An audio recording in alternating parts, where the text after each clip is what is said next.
ফোনে দেখি বা টিভিতে দেখি, বড় পর্দায় আসলে আপনি যদি কোনো মিস্টেক করাটা কিন্তু থেকে যাবে। জানি যে আমার মেন্টর বা আমার গুরু আমাকে নিয়ে যেটা চিন্তা করবে সেটা আমার জন্য অবশ্যই পজিটিভ আর ভালো কিছু হবে। চ্যালেঞ্জ হয়েছে একদমই ব্যাপারটা আনার, কষ্টটা কেমন হতে পারে এটা জানার জন্য আমি বিভিন্ন হসপিটালে গিয়েছি, বিভিন্ন রোগীদের সাথে কথা বলেছি, ওদের হাত ধরে বসে আমি ঘন্টার পর ঘন্টা কথা বলেছি। আমার তো আসলে ক্যারিয়ারটা শুরু হচ্ছে 2013-এ। এখান থেকে বের হওয়ার পরই যখন চ্যানেল আই আমাকে অফার করলো ঘাসফুল, তখন আসলে আমার তো একটা 2 বছর কন্ট্রাক্টও থাকে যেহেতু চ্যানেল আই থেকে বের হয়েছে। তো ওই জায়গা থেকে আসলে যখন আমাকে বলা হলো করতে, তখন না করতে পারিনি। তো ওইভাবে আসলে ঘাসফুলটা করা, কিন্তু ঘাসফুল করার পর আমার মনে হয়েছে যে আসলে তো মাত্র স্টার্ট, অ্যাক্টিংটা তো আমি তো থিয়েটারের মেয়ে না, সো অ্যাক্টিংটা আসলে জানার বোঝার অনেক ব্যাপার আছে। বড় পর্দাতে তো আসলে কোনো কিছু আপনি মিস দিতে পারবেন না, আপনার কোনো কিছু ফল্ট যেটাই হোক না। নাটক হয়তো আমরা অনেকে যেহেতু ফোনে দেখি বা টিভিতে দেখি, বড় পর্দায় আসলে আপনি যদি কোনো মিস্টেক করাটা কিন্তু থেকে যাবে বা মানুষজনের চোখে পড়বে বেশি। সবকিছু মিলে আমার মনে হয়েছে যে এখনই না।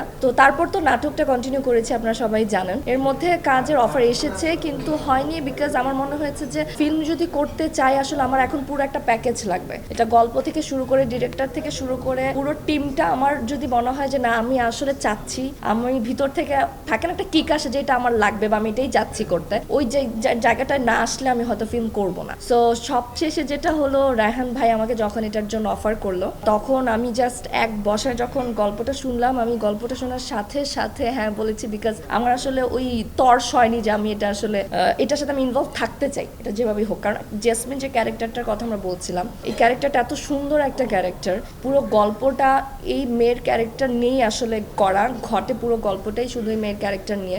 আমার মনে হয়েছে যে ফিল্মে যদি আমি আবার ব্যাক করতে চাই, এর থেকে বড় সুন্দর কোনো গল্প আর হতে পারে না। আর second thing definitely Raihan Khan, because আমার আসলে পথ চলাটা তো রায়হান ভাইয়ের হাত ধরে, যেটা বলছিলাম আমি ভিটার ডিরেক্টর উনি ছিলেন। সো ওই জায়গা থেকে আসলে আমি জানি যে আমার মেন্টর বা আমার গুরু আমাকে নিয়ে যেটা চিন্তা করবে সেটা আমার জন্য অবশ্যই পজিটিভ আর ভালো কিছু হবে। তো এই দুইটা জিনিস মাথায় রেখে ওকে করা, দেন তো শুটিং করলাম আর এখন তো আপনাদেরকে বলা। এই চ্যালেঞ্জ তো ডেফিনেটলি ছিল। প্রথমত তো আমি আসলে একটা ভিকটিম ক্যারেক্টার প্লে করছি, তো এখানে যে মেয়েটার আসলে জার্নিটা, মেয়েটার কষ্টটা, মেয়েটা যেভাবে আসলে যে জায়গা থেকে আসলে ধাক্কা খেয়ে মেয়েটার গল্পটা শুরু হয়, সবকিছুটাই আমার মনে হয়েছে যে আমি একদম চাই, আমার ডিরেক্টর যেটা চেয়েছেন। তো ওই জায়গা থেকে আসলে চ্যালেঞ্জ হয়েছে একদমই ব্যাপারটা আনার। আমি 1 মাসের মতো রিহার্সাল করেছি, যেটা রিহার্সাল করেছেন তারেক আনাম স্যার। আমি আসলে কোনো ক্যারেক্টার যে এত ডিপলি চিন্তা করা যায়, আমি তারেক আনাম স্যারের রিহার্সালে না গেলে হয়তো বুঝতাম না এই ক্যারেক্টারটা আসলে কিভাবে চিন্তা করবে, কিভাবে হাঁটবে, কিভাবে কথা বলবে, এভরিথিং আমাকে ওইখানে শেখানো হয়েছে। আর তাছাড়া আমি নিজের থেকে যতটুকু করতে পেরেছি, আমার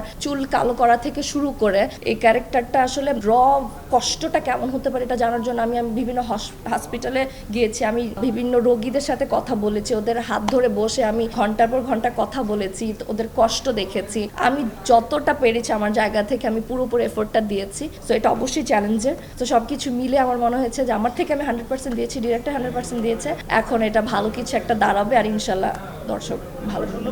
এখন যতটুকু বাকি আছে ওই ব্যাপারটা আমার জন্য এখনো আসলে চ্যালেঞ্জ শেষ হওয়ার জায়গাটায় আমি এখনো যাইনি। এখনো আমার যে যতটুকু কাজ বাকি আছে ওটা যদি আমি প্রপার না করি তাহলে আসলে আমার ক্যারেক্টারটা দাঁড়াবে না। তো ওই জায়গা থেকে তো ডেফিনেটলি ওই চ্যালেঞ্জটা আছে।